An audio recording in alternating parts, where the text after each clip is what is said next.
Bismillahirrahmanirrahim. Subject chemistry.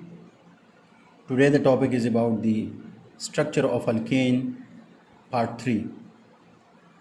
Part 2 में आप लोगों को मैंने एक्सप्लेन किया था जो ओपन चेन अल्केन्स हैं उनके स्ट्रक्चर के बारे में आप लोगों को मैंने एक्सप्लेन किया था, जबकि पार्ट 1 में मैंने आप लोगों को सेंट्रल एटम की हाइब्रिडाइजेशन के बारे में बताया था। यहाँ पर साइक्लो अल्केन में हम कंसिडर करते हैं एक मालिक्यूल को, दैट इज़ द साइक्लोप्रोपेन। इसका फार्मूला है C3H6 और ये इसका हम नॉर्मल स्ट्रक्चर बनाते हैं। साइक्लोप्रोपेन में 3 कार्बन है, ये 3 कार्बन्स, और इन 3 कार्बन ने sp3, ये सारे जो 3 कार्बन है ये sp3 हाइब्रिडाइज हुए हैं। सो जिस मालिक्यूल में आप लोगों को मैंने बताया था कि जब भी आप लोग जिस भी मालिक्यूल की जब आप लोग स्ट्रक्चर एक्सप्लेन करेंगे तो स्ट्रक्चर एक्सप्लेन से पहले आप लोग उसके जो सेंट्रल एटम होंगे उसकी हाइब्रिडाइजेशन आप लोग ज़रूर मालूम करें। तो यहाँ पर जितने भी 3 कार्बन हैं इन तीनों कार्बन ने sp3 हाइब्रिडाइज हुए हैं, ये तीनों कार्बन। और इनका एज अ रिज़ल्ट अगर हम देख लें, जब तीनों कार्बन sp3 हाइब्रिडाइज्ड हो जाएंगे तो ये 3 कार्बन हैं। इसने हर एक 3 कार्बन के साथ, तीनों कार्बन के साथ 4 sp3 हाइब्रिडाइज ऑर्बिटल है। इस कार्बन के साथ ये 4 sp3 हाइब्रिडाइज ऑर्बिटल हैं। इस कार्बन के साथ sp3 4 हाइब्रिड ऑर्बिटल हैं। अगर ये तीनों एक दूसरे के साथ बॉन्ड बनाएंगे तो एज ए रिज़ल्ट ये स्ट्रक्चर बनेगा। यहाँ पर हर एक हाइब्रिड, ये जहाँ पर ये रिंग लाइक स्ट्रक्चर में बना रहा हूँ सर्कल स्ट्रक्चर, तो ये यहाँ पर एक हाइड्रोजन है, यहाँ पर ये हाइड्रोजन इनके साथ इस तरह अटैच हो जाएंगे। तो ये 1 2 3 कार्बन, 1 2 3 4 5 6, और ये जो 6 है ये इनके साथ हाइड्रोजन एटम मौजूद हैं। जैसे कि हम जानते हैं कि जब भी कोई भी मॉलिक्यूल sp3 हाइब्रिडाइज होगा एज अ रिज़ल्ट उसका टेट्राहेड्रल स्ट्रक्चर बनेगा। उसका कौन सा स्ट्रक्चर बनेगा? Tetrahedral structure. और उसकी जो ट्रू एंगल होगा उसमें वो एंगल जिसमें वो स्टेबल होगा वो एंगल होगा 109.5। इसी एंगल पर जितने भी एटम्स होते हैं उनके दरमियान जो रिपल्शन होगा वो मिनिमम होगा। इनके दरमियान मिनिमम रिपल्शन होगा और मोर स्टेबिलिटी होगी और ज़्यादा स्टेबल इस एंगल पर होंगे। लेकिन अगर हम देख लें,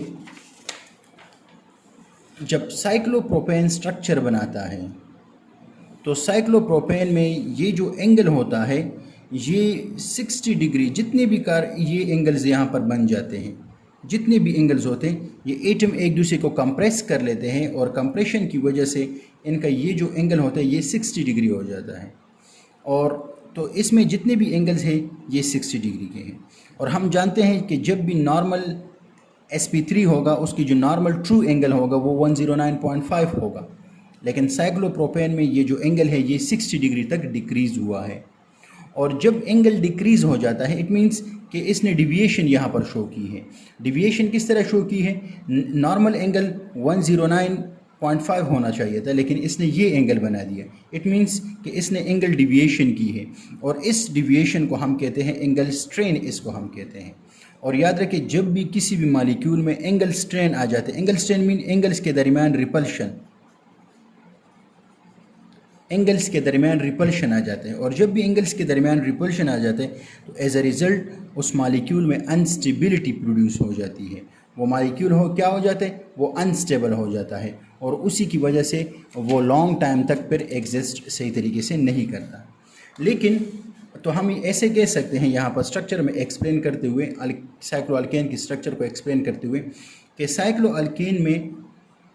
अल्केन्स में सब में नहीं लेकिन यहाँ पर साइक्लोप्रोपेन की जो मैं बात करूँ कि इसमें जो बॉन्ड एंगल होता है ये 60 डिग्री होता है और इसमें ये कार्बन्स मौजूद हैं।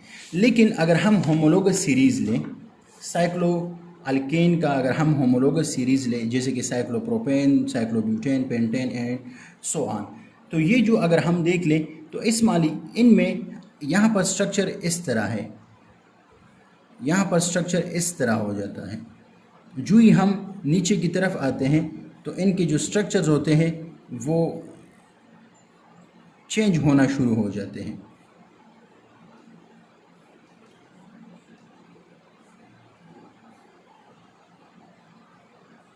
स्ट्रक्चर इस तरह इनके स्ट्रक्चर चेंज होते जा रहे हैं। तो क्या है, अगर हम यहाँ पर देख लें, यहाँ पर एंगल, इस एंगल में, एंगल्स में यहाँ पर अगर आप लोग देख लें एंगल में फ़र्क आना शुरू हुआ है।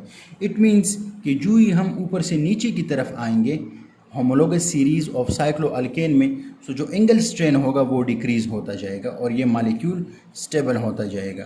तो साइक्लोअल्केन में हमने ये पढ़ा कि जो साइक्लोअल्केन का जो स्ट्रक्चर है ये ट्राइंगल लाइक स्ट्रक्चर है, ट्राइंगल शेप में है, और इनके जो बॉन्ड्स है डेट इज़ 60 डिग्री इनके बॉन्ड्स हैं। ठीक है, तो ये साइक्लोअल्केन के बारे में है। और ये इसके जर्नल आप लोग, ये सारे साइक्लोअल्केन पर ये अप्लाई नहीं होता। क्यों? क्योंकि जो बाकी साइक्लोअल्केन्स है, अगर आप लोग को मैंने यहाँ पर इस वजह से ये होमोलोगस सीरीज़ ड्रा कर दिए कि बाकी जो साइक्लोअल्केन्स है इनके स्ट्रक्चर डिफरेंट है, इनमें जो एंगल्स होते हैं वो इंक्रीज़ होते जा रहे हैं। यहाँ पर अगर 60 डिग्री है लेट सपोज, तो शायद यहाँ पर वो 90 तक पहुँच जाए।